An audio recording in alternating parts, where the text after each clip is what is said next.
కోవర్ట్లు ఎవరో ప్రజలకు తెలుసు, ఎవరు రహస్యంగా కలుస్తున్నారో ప్రజలు గమనిస్తున్నారు. బీజేపీ జాతీయ ప్రధాన కార్యదర్శి బండి సంజయ్, బీఆర్ఎస్ కిషన్ రెడ్డి బీఆర్ఎస్ బినామీ అన్న పొన్నంకు కౌంటర్.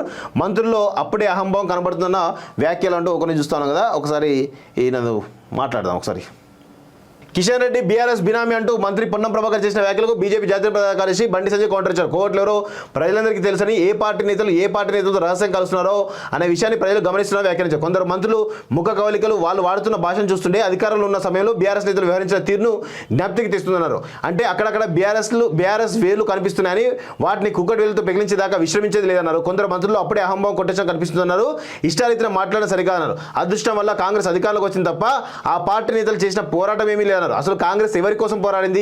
నిరుద్యోగులు, రైతులు, మహిళల పక్షాన కొట్లాడారా అని నిలిచారు. రామ మందిరం విషయంలో ముస్లిం మత పెద్దలు కూడా సుప్రీంకోర్టు తీర్పు స్వాగతిస్తున్నారు. ఫరూక్ అబ్దుల్లా వంటి నేత కూడా శ్రీరాముడు దేశానికి కాదు ప్రపంచానికే దేవుడు అని కీర్తిస్తున్నారు.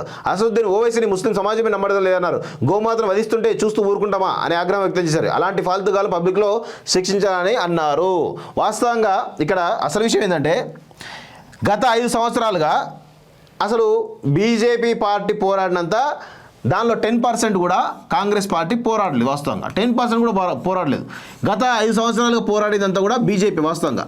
కానీ ఎప్పుడైతే ఈ బీజేపీ బీఆర్ఎస్ ఒక్కటైనటువంటి నరేషన్ ఎప్పుడైతే బిల్డ్ అయిందో, ఇక దాని తర్వాత ఇమీడియట్గా ఈ బీజేపీ ఒక బ్రాఫ్ కంప్లీట్గా పడిపోయింది వాస్తవంగా.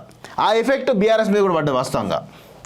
సో ఇట్లా దీన్ని ఎస్టాబ్లిష్ చేయడంలో కాంగ్రెస్ పార్టీ సక్సెస్ అయింది, ప్రజలకు ఒక భరోసా ఇచ్చింది. ఇమీడియట్గా ప్రజలు తమ వైపు తిప్పుకునేటువంటి ప్రయత్నం చేసింది, అందులో సక్సెస్ కావడం జరిగింది వాస్తవంగా. కానీ ఈరోజు బండి సంజయ్ చెప్పినట్టు కాంగ్రెస్ పార్టీ నిరుద్యోగ విషయంలో కావచ్చు, లేదంటే ఇక్కడ జరుగుతున్న అనేకమైన విషయాలు కావచ్చు, ఎక్కడ కూడా పోరాటం చేసినటువంటి దాఖలాలు లేవు అనేది స్పష్టంగా మనం అర్థం చేసుకోవాలి. ఇది అయినా కానీ ఈరోజు పోరాటం చేసింది బీజేపీ అయితే ప్రభుత్వ వ్యతిరేకంగా, ఈరోజు దాన్ని క్యాచ్ చేసుకుని మాత్రం కాంగ్రెస్. అంటే దీనికి కారణం ఏంటి అంటే, బీజేపీలో ఉన్నటువంటి ఇంటర్నల్ కాన్ఫ్లిక్ట్స్, గొడవలు ఏవైతున్నాయో వాటికి సంబంధించినటువంటి దాంట్లో భాగంగా.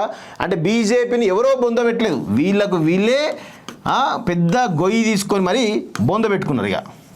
ఇక ఇట్లా ఇది పరిస్థితిగా ఏం చెప్తాం వీళ్ళకి.